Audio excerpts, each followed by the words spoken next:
Merci d'écouter Détour vers le futur, le podcast du Quai des Savoirs.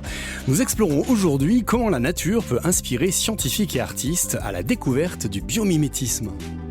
Observer la nature et le vivant pour trouver des solutions à nos envies de voler, de nager plus vite, de rendre imperméables les matériaux, ça ne date pas d'hier.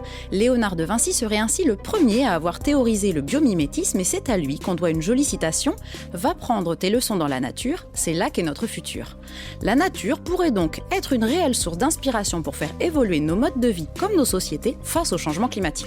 Pour en discuter, nous avons le plaisir d'accueillir depuis Paris l'une des références en France sur le biomimétisme. Il s'agit de Kalina Raskin, directrice du CEBIOS, le centre d'études et d'expertise sur le biomimétisme. Vous êtes ingénieur de formation, docteur en neurosciences, et vous allez nous dire pourquoi le biomimétisme est l'une des clés pour construire nos futurs désirables. Bonjour Kalina.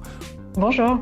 Et ici dans notre studio, nous accueillons Jérémy Gobet. Alors Jérémy, vous êtes artiste actuellement en résidence de création au Quai des Savoirs en vue de votre participation à l'exposition « À l'écoute du vivant » sous-titrée « Biomimétisme entre art et science » présentée du 2 avril au 1er novembre 2026 au Musée des Abattoirs à Toulouse. Bonjour Jérémy. Bonjour.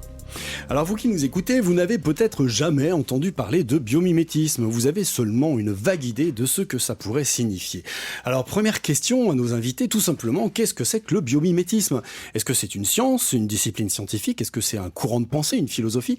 Kalina Raskin, quelle est votre définition du biomimétisme ? Alors le biomimétisme, étymologiquement, c'est la contraction de deux mots, biologie, vivant, et mimétisme, imiter. Dans la définition que nous choisissons d'adopter à CEBIOS, c'est une compréhension fine, scientifique du fonctionnement des systèmes biologiques, un système biologique pouvant être compris comme une cellule vivante ou encore un écosystème dans son ensemble. Et donc il s'agit de décrire comprendre les fonctionnements et voir dans quelle mesure est-ce que ça pourrait être inspirant pour nous, êtres humains, pour mieux gérer l'énergie, fabriquer dans de meilleures conditions des matériaux, mieux gérer l'information ou encore, par exemple, résoudre des défis liés à l'eau, qui est un énorme défi aujourd'hui. Souvenez-vous de ces combinaisons qui ont défrayé la chronique en 2008. Grâce à elles, 36 records du monde battus. La combinaison en polyuréthane conçue par des chercheurs de la NASA s'inspirait de la peau très rugueuse et pas du tout lisse du requin. La peau des requins est recouverte de dents microscopiques. Dans ce sens-là, la peau est douce, et dans celui-ci, elle est antidérapante. C'est pour ça que l'eau glisse sur le requin. Cette peau extraordinaire intéresse aussi l'aéronautique. Denis Darrac est responsable de la recherche en physique du vol chez Airbus. Son rêve, coller sur ses avions un film adhésif qui imiterait la rugosité de la peau de requin. Sur cette modélisation, on voit les rainures. C'est ces rainures que l'on souhaite installer sur nos avions pour réduire le frottement de l'air sur l'avion. C'est exactement le principe qui est utilisé par le requin pour aller plus vite, consommer moins d'énergie et être un prédateur plus agressif. Alors voilà donc quelques exemples de biomimétisme. C'était un extrait de reportage de France Télévisions d'il y a un peu plus de 10 ans. On était en mai 2015.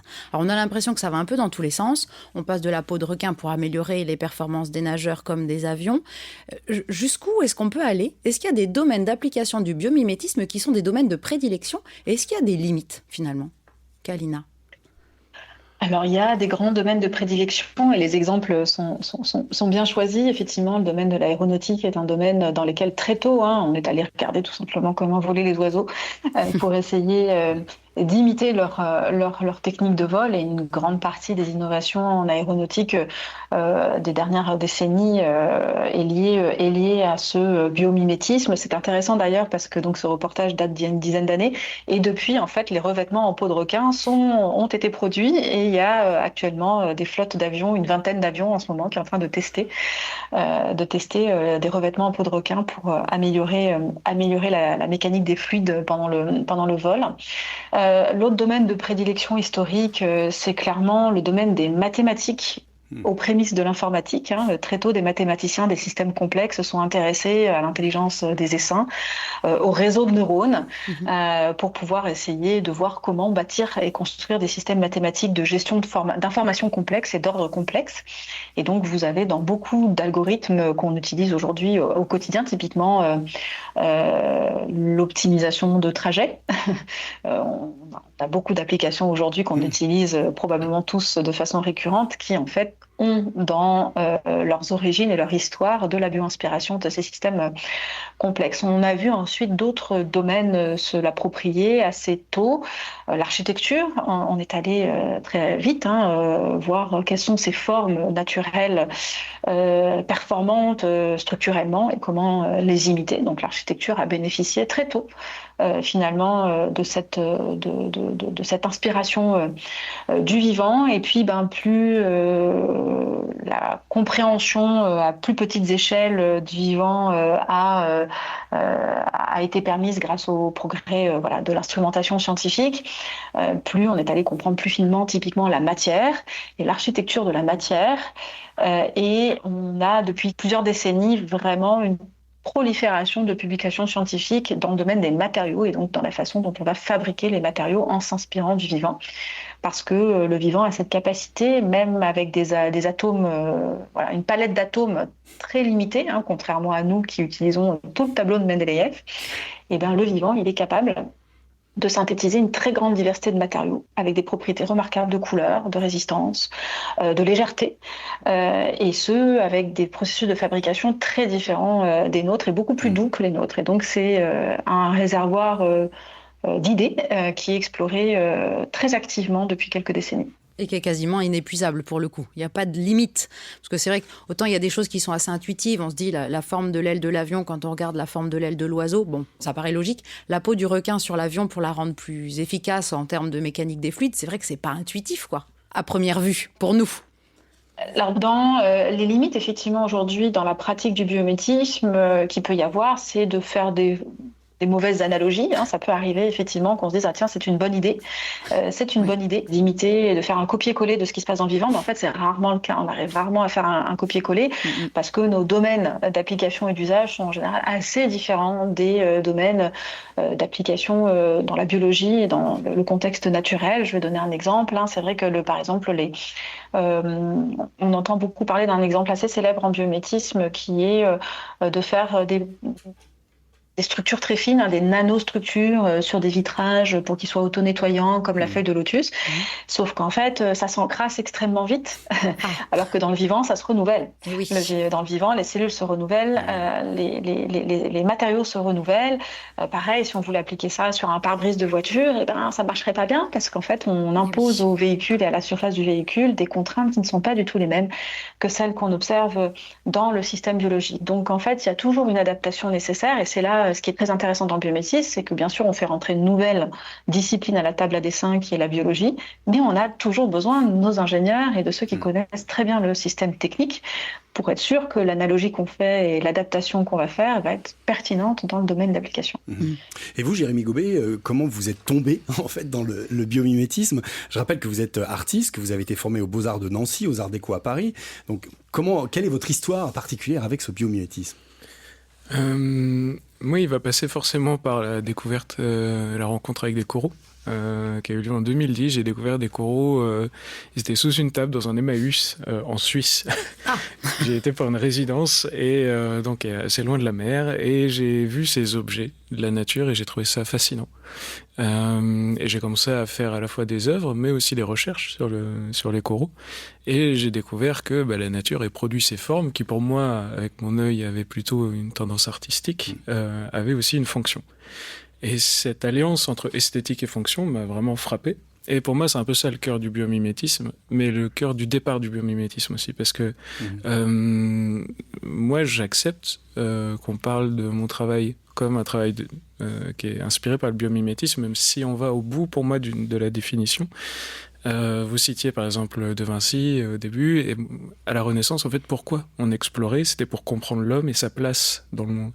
Et je trouve que parfois, on va s'arrêter dans cette définition du biomimétisme, de trouver de l'ingénierie.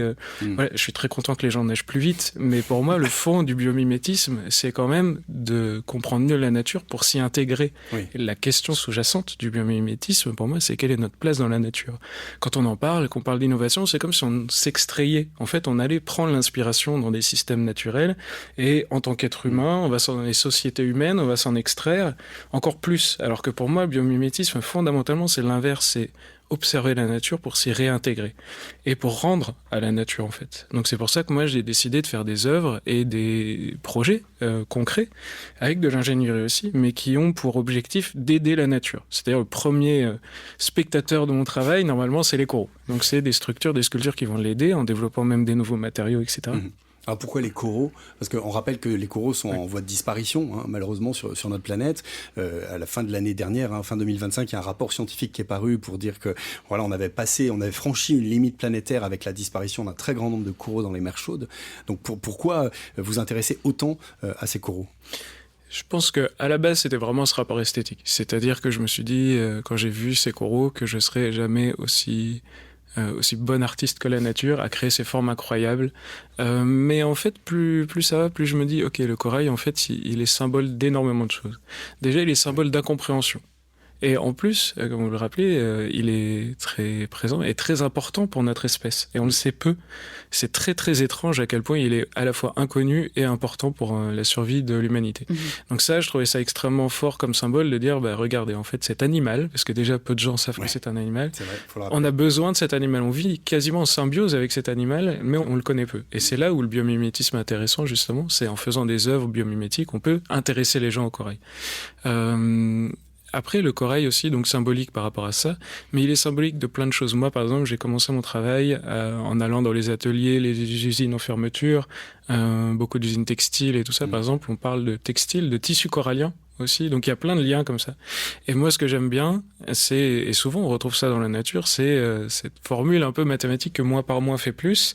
Et en fait, l'idée, c'était par exemple, est-ce qu'on peut aider le corail, sauver le corail et la dentelle, et inversement, voilà, des choses qui sont malheureusement en voie de disparition, et les aider ensemble, et créer vraiment des écosystèmes biomimétiques, mais où on a une vraie symbiose, c'est-à-dire que le corail sans la dentelle ou sans le béton écologique que je développe ne pourrait pas idéalement survivre, et du coup l'un et l'autre communiquent ensemble dans leur nécessité et dans leur déploiement. Alors dites-nous-en un peu plus sur cette histoire de dentelle et de corail, parce que c'est... Alors nous, on le sait un petit peu parce qu'on a vu un peu votre travail, mais c'est assez énigmatique comme ça. Oui, pour nos auditeurs. Oui, en général, c'est soit là où on a envie d'en savoir plus, soit là où on a envie d'appeler quelqu'un pour dire qu'est-ce qui se passe, il faut l'aider. Oui, je comprends tout à fait. Moi-même, j'étais très étonné, en fait. Donc j'avais ces coraux depuis 2010 et j'avais commencé à faire ces œuvres où, en fait, je les continuais, etc. Et en 2017, j'ai reçu une invitation par un festival qui est à Clermont-Ferrand d'art contemporain et de savoir-faire. Et moi, j'aime bien m'inspirer des savoir-faire locaux que je vais redécouvrir, en fait, et essayer de remettre de la lumière dessus. Et j'ai découvert une dentelle traditionnelle qui s'appelle la dentelle au fuseau, donc qui est vraiment spécifiquement liée au Puy-en-Velay. Et cette dentelle, elle a un point traditionnel, emblématique, qui s'appelle le point d'esprit. Et en fait, quand vous le regardez, c'est exactement la même construction que le motif du corail étoilé. Et donc je me suis dit, il n'y a pas de hasard déjà visuel. Et après, comme j'avais fait quelques recherches, en fait, le fondement aussi de tout ça, c'est que pour aider le corail, il y a deux façons. Il y a le bouturage, c'est quelque chose qu'on connaît plutôt bien aujourd'hui, mais il y a une partie qui est moins étudiée, qui est la reproduction sexuée. En fait, les coraux pondent des larves, et en plus, c'est assez magique parce que c'est à peu près tous les coraux de la planète alignés avec une certaine pleine lune, un jour dans l'année, vont expulser leurs larves. Donc c'est très très beau à voir. Et en fait, sur 100% des larves, il n'y en a que 30% qui vont survivre. Ce qui était le rendement naturel idéal jusqu'à ce que nous, on arrive avec nos petites usines et voilà. Et donc aujourd'hui, l'idée, c'est que ce rendement naturel n'est plus suffisant. Et là, j'ai eu l'idée, du coup, les 70% de larves qui sont perdues. En fait, elles sont perdues parce que soit elles vont trop voguer, soit elles vont être mangées par des poissons, etc. Et donc, l'idée, c'est d'utiliser une dentelle, alors, bien sûr, retravaillée avec des matériaux spécifiques, mais avec la technique traditionnelle de base, d'utiliser cette dentelle pour capter et accompagner ces 70% perdus et de les réaccompagner sur le récif pour le régénérer. Et c'est là où, du coup, ça rentre en jeu. Et ça, du coup, c'est des projets que vous menez avec des laboratoires de recherche ou c'est à tâtons, avec un peu de feeling comme ça? C'est les deux.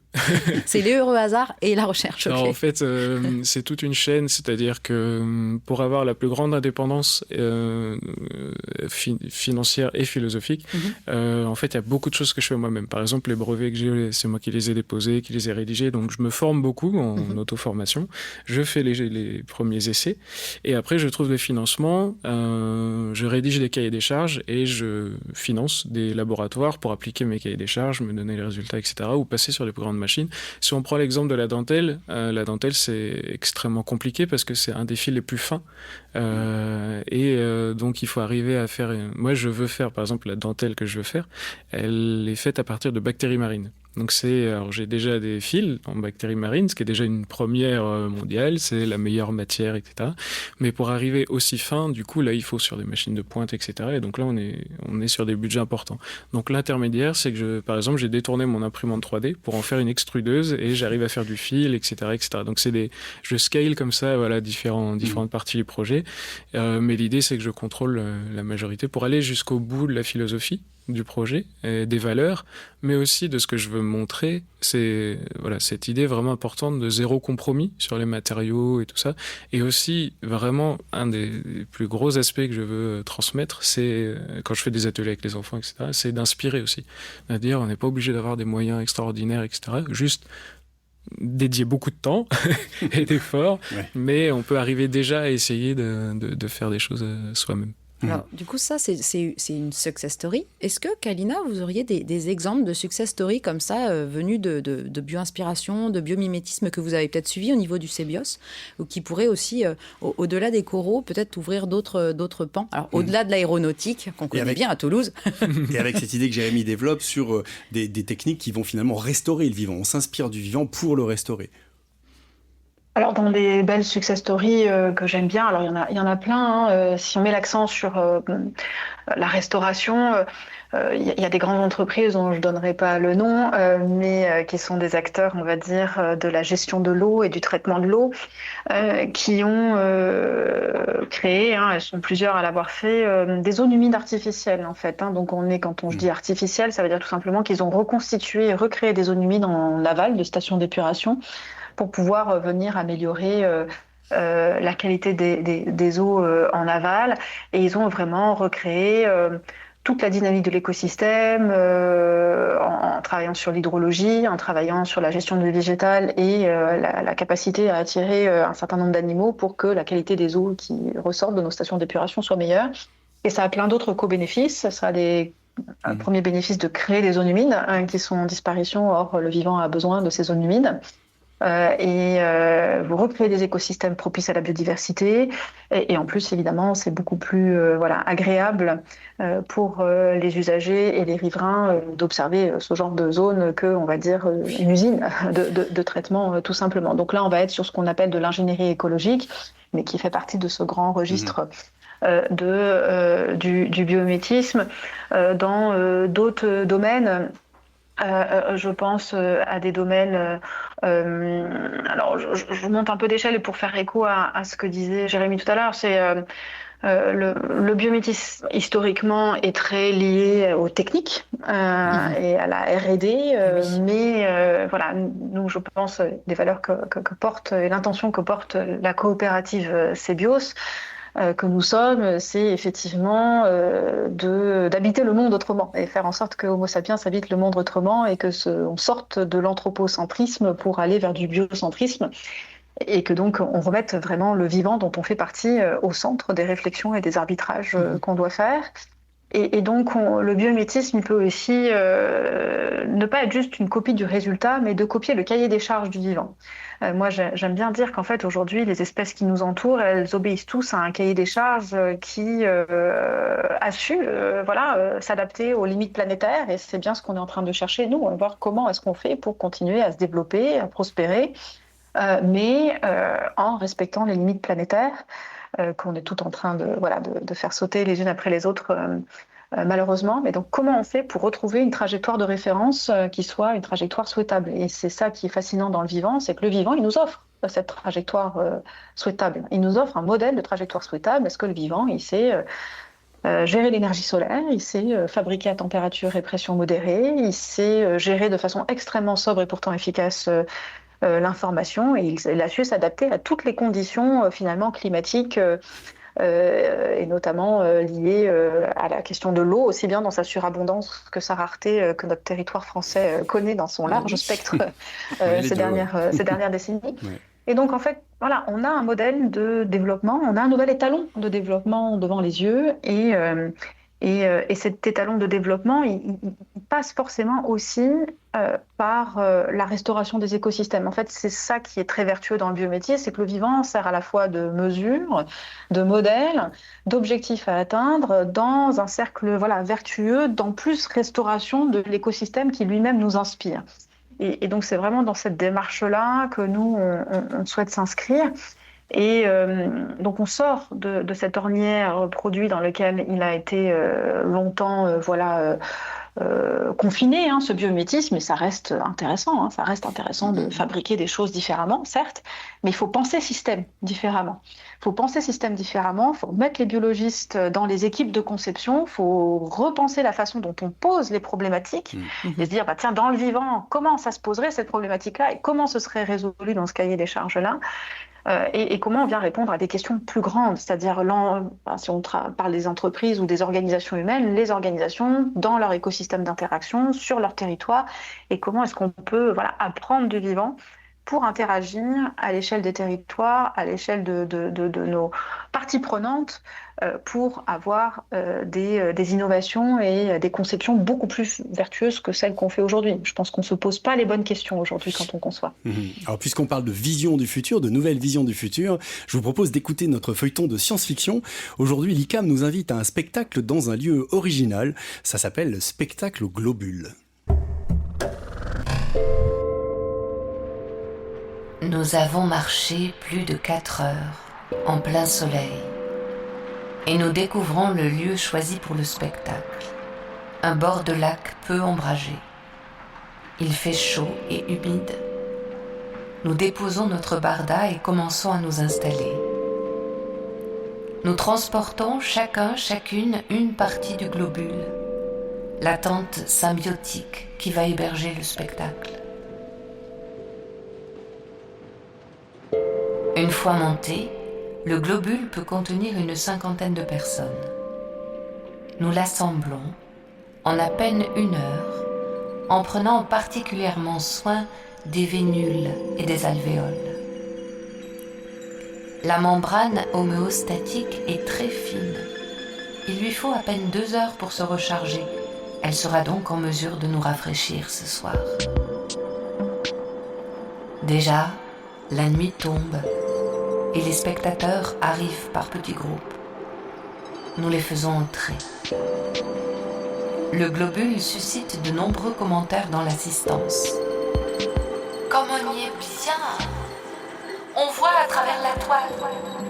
Le sol, on dirait un parterre de lucioles. Il n'y a pas de scène.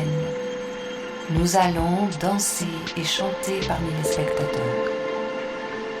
Le spectacle que nous jouons depuis plus d'1 an s'intitule « La geste de la vivante ».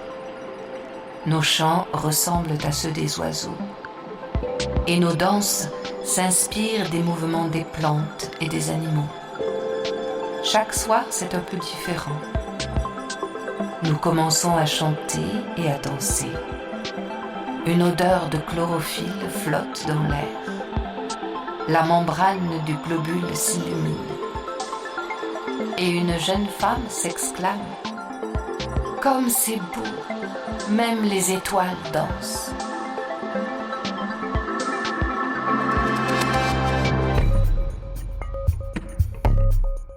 Texte, l'ICAM. Voix, Corinne Mariotto. Son design et réalisation, Christophe Ruetsch. Likam, l'autrice de cette courte fiction, imagine souvent des futurs où les relations entre les humains et les autres vivants sont pacifiées, respectueuses, moins dominantes, centrées autour du soin des uns et des autres. Et c'est une manière de voir que vous partagez, vous aussi Jérémy, l'idée de relations plus solidaires entre les humains et les autres vivants avec la prise en compte des émotions comme des faits scientifiques, c'est ce que vous nous disiez tout à l'heure. Est-ce que vous pouvez nous parler un peu du travail que vous êtes en train de mener pour le projet qui est présenté aux abattoirs dans l'exposition À l'écoute du vivant? Oui, bon, je suis encore un peu dans le dans l'univers. Dans J'avais le envie de le voir ce spectacle. Oui, on a envie maintenant. Oui, en fait, ce qui va être présenté, donc ça va être vraiment centré autour du béton écologique que j'ai développé, et c'est un peu pourquoi cette matière-là précisément aux abattoirs, c'est parce que en fait, les abattoirs ont une collection de coraux qui n'a jamais forcément été mise en valeur. Et puis voilà, il fallait trouver le bon moment, le bon thème, et le bon artiste, Parce qu'effectivement, j'espère. c'est pas forcément intuitif non plus dans un musée d'art contemporain. Voilà. C'est ça. Donc ça fait partie d'une des donations que le musée avait reçues. Et il se trouve que dans ces coraux, dans cette collection, il y avait un corail cerveau de Neptune, qui est pour moi l'inspiration de la partie béton écologique de mon projet Corail Artefact. Pourquoi ? Parce que c'est un corail bâtisseur en fait. Quand un nouveau récif se crée, en fait les coraux ont différents... Alors, ils sont déjà en concurrence avec toutes les autres espèces pour conquérir le territoire, mais ils sont parfois aussi en concurrence ou symbiose les uns avec les autres. Mais ils ont forcément besoin d'une base pour construire le récif. Et donc le corail cerveau est une des espèces qui est là pour ça. Et du coup, c'est pour ça que moi, je m'en suis inspiré pour le design des structures que je fais pour le corail, et du coup que je vais mettre en valeur là. Donc les spectateurs pourront découvrir donc cette installation en fait, c'est des modules justement dans l'idée de développer de l'ingénierie biomimétique. Vous avez beaucoup de récifs artificiels qui sont des énormes formes, des énormes masses en béton. Moi, je suis parti plutôt du principe inspiré de la nature, de modules, voilà, petits modules. Et donc chacun, même par exemple un pêcheur local avec sa barque pourra emmener ses quelques étoiles et faire sa propre structure très facilement. Des enfants aussi, j'ai fait ça avec des enfants, peuvent le faire, etc. Et donc là, il y aura un ensemble, donc les spectateurs pourront découvrir ces structures qui sont aussi immergées in situ, en parallèle. Et il y aura aussi un travail vidéo inspiré, par exemple, là, c'est inspiré du corail cerveau, mais aussi de la science autour de ça. Par exemple, c'est 2 vidéos qui sont inspirées des motifs de Turing. Et en fait, Alan Turing avait à la fois une passion pour mathématiques, informatique, etc. On y revient. Oui, exactement. Et en plus, ce qui est extraordinaire avec ces recherches, c'est que donc le premier ordinateur les premières machines qu'il a inventées, il l'a inventé en grande partie en observant des métiers à tisser. Ouais. Avec les cartes perforées, etc. Et en parallèle, il a aussi eu une passion pour essayer de découvrir comment les motifs dans le vivant apparaissaient, c'est les motifs de Turing. Donc pour moi, ça réunit un peu tout mon travail, le textile, la tradition du textile, des savoir-faire, et en même temps le vivant. Et donc là, j'ai adapté le motif de Turing dans des vidéos qui vont aussi présenter ce motif en train de naître. Et en parallèle, parce que moi, j'aime bien faire la transmission entre le passé, le présent et l'avenir, donc une technique traditionnelle de broderie. Donc il y aura des broderies inspirées de ce corail également. Qu'est-ce qu'on peut attendre du biomimétisme là pour les 10-20 ans à venir, Kalina? Alors je cherche pas de la rupture nécessairement, mais dans ce que on est en train de dire là depuis le début de ce podcast, à quoi on peut s'attendre et vers quoi il faut porter nos efforts, et peut-être une question corollaire aussi, c'est comment on peut faire pour mieux diffuser en fait cette réflexion et cette technique de biomimétisme. Est-ce qu'il faut l'enseigner à l'école? Est-ce que c'est des choses qu'il faut développer dans les universités, les écoles d'art, les écoles d'ingénieurs? Alors moi j'ai la conviction effectivement que on souffre aujourd'hui d'une disparition lente et progressive de la biologie dans la plupart des cursus. On le voit. Moi aujourd'hui j'ai des futurs lycéens l'année prochaine à la maison, et effectivement la biologie sort du tronc commun, ne reste qu'une option à partir de la première. Donc ça veut dire que vous avez des enfants de 15-16 ans qui après potentiellement ne feront plus jamais de biologie, et le peu de biologie qu'ils ont fait est réduit quasiment à peau de chagrin, extrêmement spécifique à des domaines bien particuliers, de la génétique, de l'immunologie, mais on perd en fait la biologie générale, l'écologie pour la compréhension du fonctionnement des écosystèmes. Et donc moi je m'interroge beaucoup sur la capacité d'une société à prendre de bonnes décisions si en fait elle n'a pas un socle fondamental de connaissances dans le domaine de la biologie qui, évidemment, et je suis une convaincue, devrait être un des domaines fondamentaux principaux. En fait, nous évoluons dans un écosystème vivant. C'est un devoir de société que de former à la compréhension de cet environnement vivant dans lequel on évolue, on est codépendant. Donc oui, je pense que l'éducation doit évoluer, doit réintégrer de façon beaucoup plus active le vivant, et pas juste par des cours théoriques, mais aussi par de l'immersion. On est sur des sociétés qui se sont beaucoup plus urbanisées, avec une déconnexion physique aux vivants et aux écosystèmes naturels, et je pense qu'il y a urgence à rectifier ce tir-là et à faire en sorte que ceux qui vont contribuer à bâtir un monde souhaitable demain puissent être pleinement éclairés par la connaissance du vivant et de la biologie. Donc je dirais que c'est ça le principal défi. Et il n'y aura pas de biomimétisme à grande échelle si on n'a pas une capacité à faire cette interdisciplinarité et donc à faire dialoguer des sciences qui ont perdu l'habitude de dialoguer entre elles. Finalement, revenir à Léonard de Vinci, va prendre tes leçons dans la nature, va faire l'école dehors, tu y trouveras ton futur. Nous arrivons déjà à la fin de cet épisode et il nous reste à vous inviter à venir découvrir le travail de Jérémy Gobet qui nous a ouvert un petit peu quelques facettes de son travail dans l'exposition À l'écoute du vivant aux abattoirs jusqu'au 1er novembre 2026. Vous y découvrirez également les réalisations de 2 autres artistes qui explorent à leur manière le biomimétisme, Pierre-Jean Gilou et Paola Nishijima. Et pour en savoir plus, nous vous recommandons le livre Humanité bio-inspirée que vous avez coordonné, Kalina, avec Gauthier Chapelle à l'occasion d'une exposition sur ce sujet à la Cité des Sciences et de l'Industrie. Détour vers le futur, c'est terminé pour aujourd'hui. Un grand merci à nos 2 invités, Kalina Raskin et Jérémy Gobet. Merci à nos partenaires de l'INA pour la recherche documentaire et merci aussi à l'ICAM, Christophe Ruetsch et Corinne Mariotto pour leur création sonore. Détour vers le futur, un podcast du Quai des Savoirs présenté par Laurent Chicoineau et Marina Léonard, préparé avec l'aide de Françoise Vissac. À la réalisation Arnaud Maisonneuve et à la prise de son Laurent Coudoul. Le mois prochain, nous parlerons à nouveau de biomimétisme mais dans un tout autre domaine avec une chirurgienne et un chercheur en matériaux qui révolutionnent l'univers des prothèses faciales et présente de belles alternatives dans la réparation post-cancer. En attendant, vous pouvez réécouter ce podcast et tous les autres sur Apple Podcasts, Spotify ou Deezer et abonnez-vous pour ne manquer aucun nouveau Détour vers le futur. Ciao.